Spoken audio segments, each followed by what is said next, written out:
Brewers owner. Brian and Bill back with you. Happy Easter. It's been a festive weekend here, and I know you're excited to get the first one in the win column, but another great turnout for opening weekend. I'm sure it's special for you once again.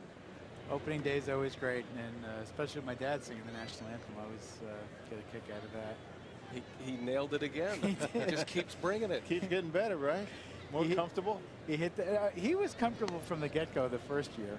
But, boy, he held that last note long enough. I thought we were going to have to wheel him out. I mean, he doesn't like me to say it. He's 86 years old. Yeah. It's a tradition here in Milwaukee where Joseph Attanasio, Mark's father, sings the national anthem. And I like the new tradition that has started. It's not just the opening day national anthem, but game one of the postseason national anthem. That'd be a nice tradition to keep going. Yeah, it's game one of every postseason series. And, you know, he's now 3-0 in the postseason. Nice. So, gotta like that. Yes, keep it going. Well, we'll chat with Mark about some things we can look forward to. Well, after you know what we did last year, and with the core of players we had, really we're just only losing Prince, especially once you know, Frankie Rodriguez was coming back. You know, we felt like we had a chance to do it again this year, so we went and signed Aramis Ramirez and Alex Gonzalez at shortstop. And you know, the team, what I was saying in our opening press conference, to this day last season, this team is stronger than last season's team at this point because of the injuries we had at the start of last season. This was a breakfast at Aramis's agent's country club.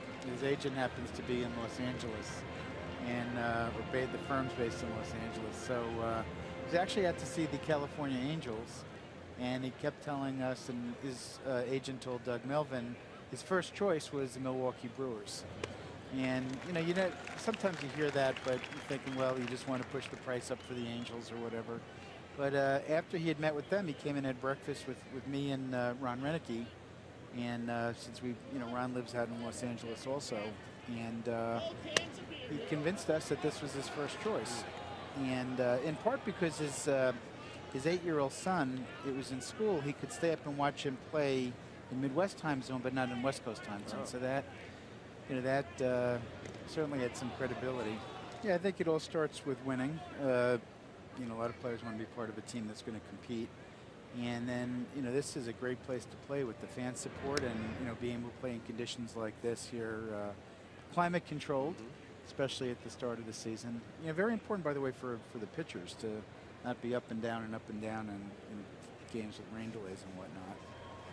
And finally, one thing that Doug sells, which I think resonates with players, you know, like Aramis as they get into the middle or later part of their career, is when you're in the middle of the country, you have less travel than you have if you're on one of the coasts. Right.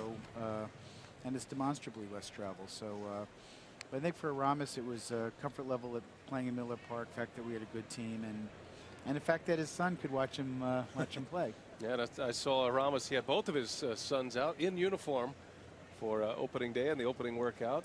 So it's always been a family-friendly atmosphere for the players. And I remember Trevor Hoffman used to speak highly of that, and as he would talk to other players. But free agents are certainly looking at Milwaukee a lot differently than when you took over ownership of this ball club. We had we had a very hard time the first couple of years. We have a lot of outbound phone calls and no inbound phone calls. Now we have as many, if not more, inbound phone calls than we have outbound phone calls. So yeah, no. So to get back to Zach and John, they did not set a deadline like that, and you know, really those kind of deadlines are fine in terms of setting priorities and we're getting people to focus. But you know, we're all focused, and you know, I don't think you want to drag it all the way into the summer or anything like that. But I think Doug is due to speak to Greinke's agent early next week, and been in conversations pretty regularly with Axe's agent. And the general approach for you guys, Rock mentioned Jonathan Lucroy.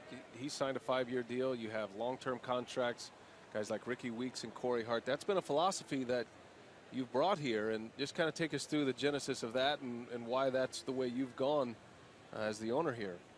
Yeah, that's a different philosophy than a lot of other, you know, smaller and smaller mid-market teams that, employed. Most of them had gone in the other direction. As soon as a player got to like his 4th year in arbitration, they would try to recycle and bring in younger players. We felt like what made our team so good was its core of young players, and so why would you let them go?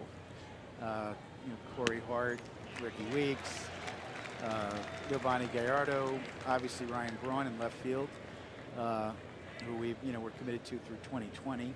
Now Jonathan Lucroy, and really we try to get as many guys as we could signed up here because they're great players and they all like being here. Faces of the franchise, and you see their images around the ballpark. You see banners.